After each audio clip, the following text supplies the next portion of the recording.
Olá, meu nome é Daniel dos Apóstolos, lembrando que o meu apóstolo é apenas o meu sobrenome. Se alguém disser hoje que é apóstolo de Deus, apóstolo de Cristo, apóstolo da igreja, esse tal é mentiroso. Não existe mais apóstolos nos dias de hoje.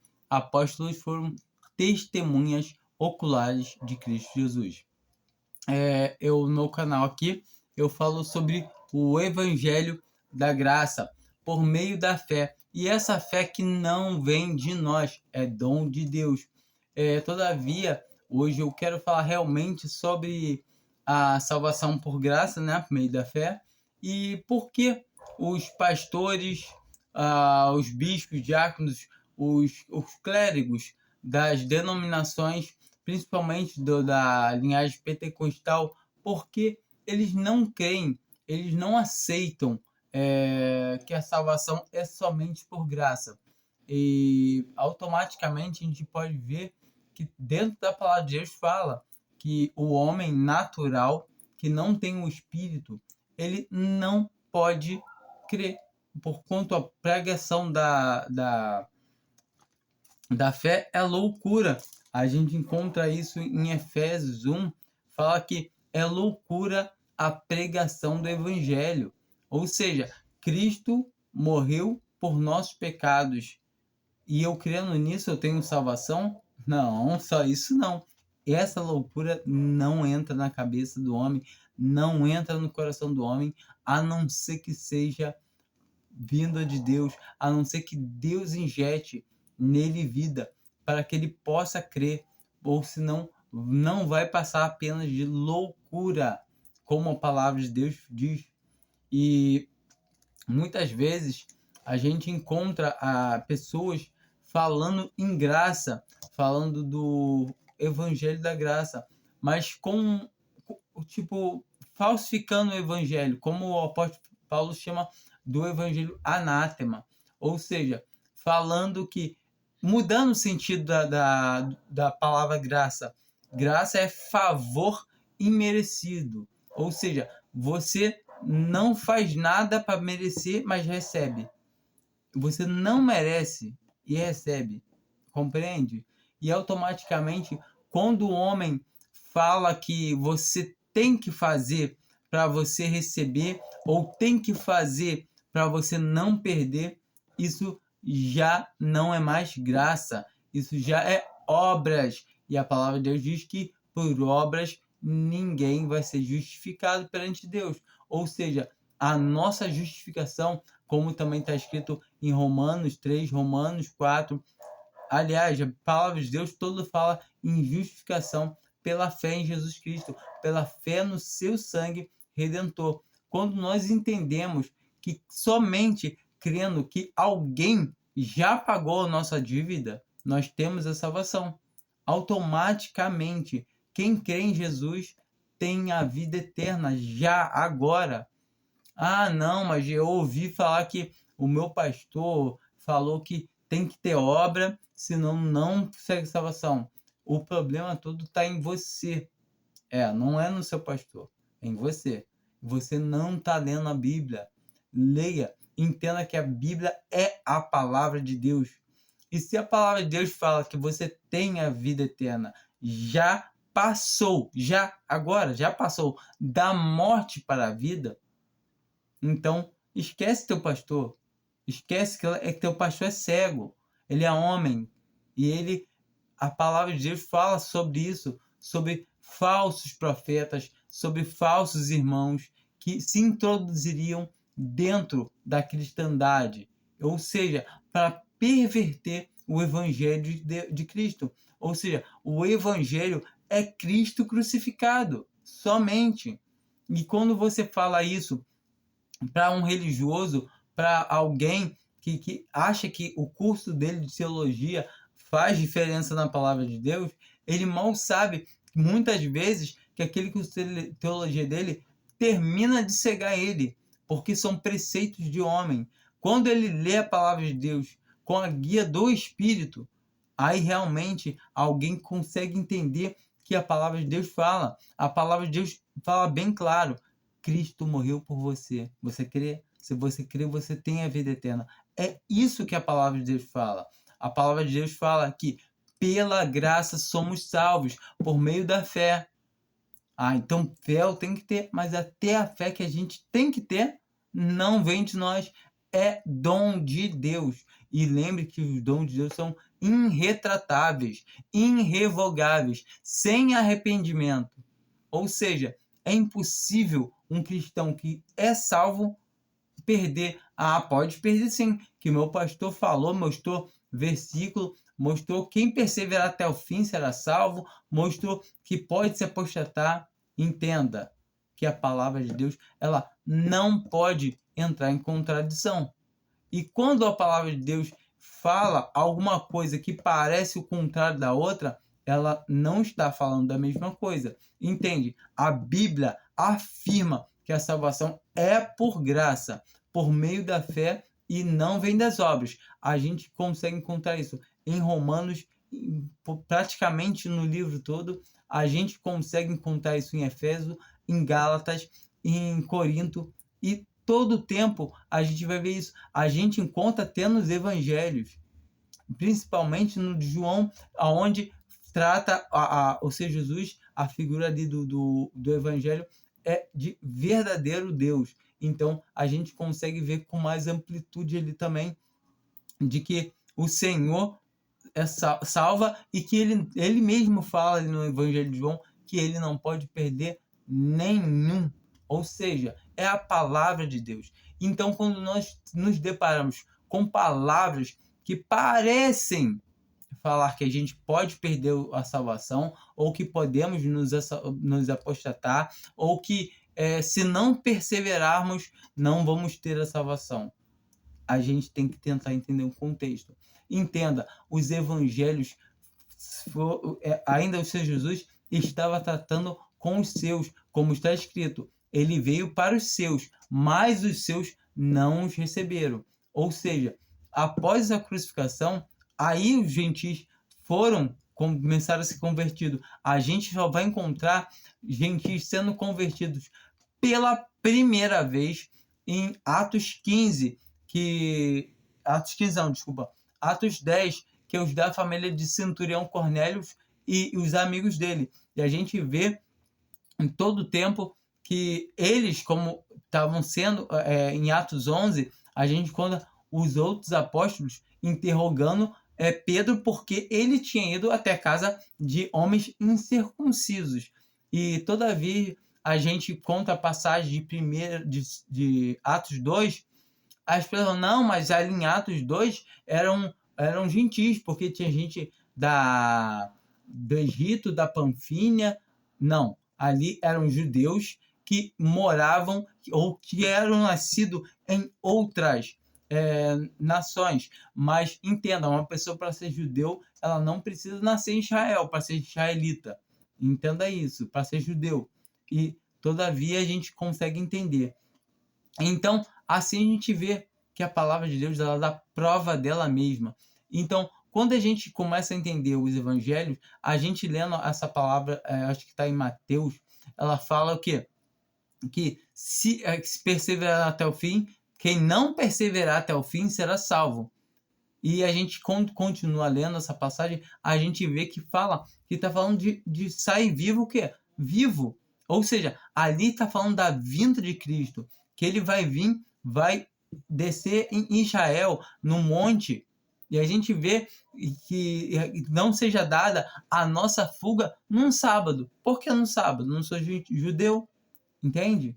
E a gente vê ali ele falando, se aqueles dias não fossem abreviados, nenhuma carne se salvaria. Então, dá para notar, obviamente, se ler todo o contexto da palavra, a gente vai entender que ele está falando o quê? De salvação do corpo físico. E não é para a igreja. Ali é Israel. É a vinda de Cristo para a igreja. A gente encontra a vinda de Cristo também em 2 Tessalonicenses, aonde a igreja já vai ter saído aqui da terra. Por quê? Porque ali a palavra é muito óbvia, que tem um que impede o anticristo de se revelar. Que ele falta ser posto fora. Quem é? O Espírito Santo. Quando ele é posto fora da terra? no arrebatamento. A igreja sobe como? Ele, com o seu poder, vai subir com a igreja. E Cristo vem até as nuvens nos tomar para ele. Ou seja, a gente pode ver muito claramente nisso. E aonde o Senhor desce na terra e acaba com o anticristo com o sopro de sua boca. Então, fica muito fácil a gente conseguir identificar essas coisas. Apostasia. Como alguém pode apostatar da fé? A palavra de Deus fala bem claro que quem crê tem a vida eterna, não entra em juízo, não entra em condenação. Ou seja, automaticamente a gente tem 2 versículos que claramente falam isso, mais um montão de versículos que o Senhor Jesus fala que ninguém pode arrebatar uma ovelha da mão dele. Ou seja, automaticamente a gente abre a palavra de Deus e a gente vê que Jesus não pode perder um. A gente, como é que faz isso assim, então, alguém se apostatar da fé? É alguém que conheceu a fé, viu que era por fé, ó, só crê em Jesus, você é salvo. Tá, mas nunca creu verdadeiramente de coração. Assim também, a gente conta lá em João 10, João 6, o Senhor Jesus falando com os seus discípulos. E muitos deles, daqueles homens, discípulos dele, estavam voltando atrás, não queriam mais seguir ele. E ele falou o quê? Não escolhi eu os 12, pois um de vocês é um demônio. E todavia, o Senhor, a palavra fala que ele sabia quem é que havia de trair ele. Ele sabia quem eram os que não criam. Leia João 6. A gente vê que o Senhor Jesus sabia quem não cria nele. Então, quem não creu, viu ele fazendo milagre, viu ele multiplicando pães, peixes, mas não criam. Ou seja, só eram professos, apenas cristãos professos. É aquele caráter que entra também de Tiago. Ou seja, tem tua fé? Me mostra a tua fé me mostra a tua fé sem as tuas obras, que eu te mostrarei a minha fé pelas minhas obras. Ou seja, eu não tenho como saber se uma pessoa realmente é cristã. A pessoa fala, irmão, eu sou cristão também. Tá bom, meu irmão. Aí ele chega e daqui a pouco tá olhando, não anda como um cristão. Opa, eu não vou dar a minha décima em comunhão a ele. Eu não vou nem tratar ele como um cristão. Mas se ele realmente é um cristão, é entre ele e Deus. Eu não tenho como saber. E se ele é realmente um cristão, ele tem a salvação. Só que ele está andando em desobediência. Deus corrige quem ama. Então, é entre ele e Deus. Não cabe a mim. Se ele é meu irmão, é próxima coisa, irmão, se endireita, não deve andar assim e tal. Eu posso aconselhar. Eu devo aconselhar, aliás. Agora, a pessoa fala, não tem nada a ver, não. Eu sou cristão, sim, tal. Eu não posso me meter, mas eu não vou tratar como irmão, como a palavra de Deus nos ensina. Entende? Quando a gente entende que a palavra de Deus nos ensina que se alguém se diz irmão e não anda de tal maneira, nem saudar e tal. Se eu não me engano, essa passagem está em 1 Corinto. Pesquisa no Google, pergunta assim, tal passagem que diz que se alguém não anda, diz ser irmão, mas não anda como irmão, como eu devo fazer?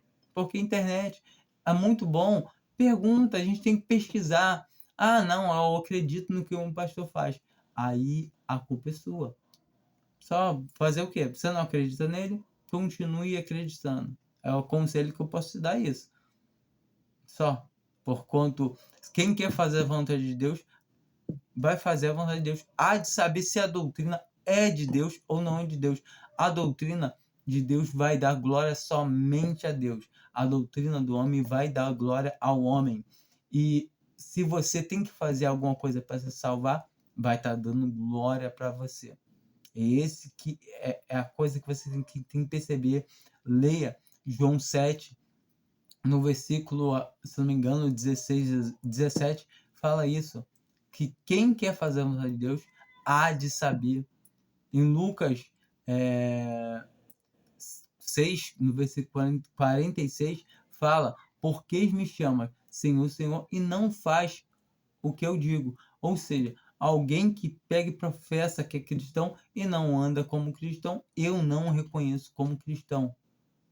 Ah, não, mas nada. Não, a palavra de Deus fala sobre o caminhar do cristão. Mas todo o tempo eu não posso duvidar. Ah, não é cristão, não. Eu não estou aqui para julgar se ele é cristão ou não. Eu estou aqui para pregar o evangelho, porque esse para dar um bom testemunho. Se um cristão não fala de Cristo, não dá bom testemunho, talvez não seja cristão. É o mais provável que não seja. Porque se ele for cristão, ele está sujeito a correções. E isso que o homem muitas vezes não quer dizer, não quer comunicar. Um pastor de denominações, ele não quer subir num púlpito e falar que agora convém que por um pouco de tempo sejamos contristados com várias provações. Ele vai ganhar, ele vai expulsar todo mundo de lá. Não, um pouco para lá o cara tá falando que eu vou ser provado, o que importa é que tem que passar provação. Não, não, vou na igreja desse pastor, não. E vai ter igreja vazinha. E é isso que o homem tenta fazer, sabe? Lutar contra Deus. Camuflar o evangelho. Esconder para o homem não salvar. Tem que esconder, porque senão essas coisas, porque senão ele vai pegar e vai querer se abster, vai querer se afastar daqui. Ele tem que congregar aqui. É isso que ele quer. Ele quer pegar o dinheiro. Ele tá que a lã e a gordura da ovelha realmente. Todavia nós vemos que a salvação é somente por graça, por meio da fé. E uma pessoa apóstata, ela é uma pessoa que nunca creu. Uma pessoa que volta atrás é uma pessoa que nunca creu. Entenda isso. Pessoa. A gente não pode abrir a boca e falar: perdeu a salvação. Não perdeu a salvação. Não sabemos. Muitas das vezes, alguém pode morrer em pecado, pode estar morrendo em pecado naquele momento, e a gente fala assim: perdeu a salvação agora. Mas Deus que conhece os corações. E, todavia, a palavra de Deus fala de correções. Aquele irmão, a gente vê que estava saindo com a própria madrasta, o apóstolo Paulo manda ele ser entregue a Satanás para a destruição da carne, para que seja salvo no dia do nosso Senhor Jesus Cristo. Então, nós vemos que se a pessoa morreu em pecado, agora ela vai para o inferno. Não. A gente vê Safira e Ananias, que mentiram ao Espírito Santo e perderam a vida. A vida que é física, a vida espiritual não perde. Porquanto que o Senhor falou? Que não vai perder nenhum sequer. Não perde. É a palavra do Senhor Jesus. É duvidar da palavra do Senhor. Quando você fala que pode um cristão perder, é você não estar acreditando que o Cristo Jesus é maior que todos. É achar que o sangue de Jesus tem um poder limitado. O sangue dele só cobre tal pecado. Até certo limite. Chegou acima desse limite, aí não. Aí o sangue de Jesus não cobre. Isso seria uma coisa horrível. Alguém falar que o sangue de Jesus não tem poder para salvar. O sangue de Jesus apaga todos os pecados. E isso o homem não quer te falar. Não quer deixar você sair. Ele quer te fazer escravo dele. Ele quer tosquiar a sua lã. Ele quer arrancar a sua gordura. Para o quê? Para o bem-estar dele. Muitas das vezes, muitos falam: eu não cobro dízimo, eu não vou extorquir o povo, não. Mas muitas das vezes quer ganhar nome. E toda vez que você vê um homem querendo levar nome, não vem de Deus. Não vem. Toda honra e toda glória seja dada somente a Deus. Entenda isso. É por isso que esses pastores, que esses falsos irmãos nunca querem ver a verdade e não vão ver, só vão ver se Deus injetar vida neles. E só assim mesmo para crer. Porque se de outra maneira não tem como. Ninguém crê por conta própria. Ah, eu resolvi crer. Não. Crê porque Deus te capacitou. Tudo bem? Fiquem com Deus e espero que essa palavra seja edificante, que vocês possam entender e ter a certeza viva no coração de vocês que o Senhor Jesus nos deu a vida eterna. Ele morreu por nós. E não podemos perder a salvação nunca, jamais. Amém.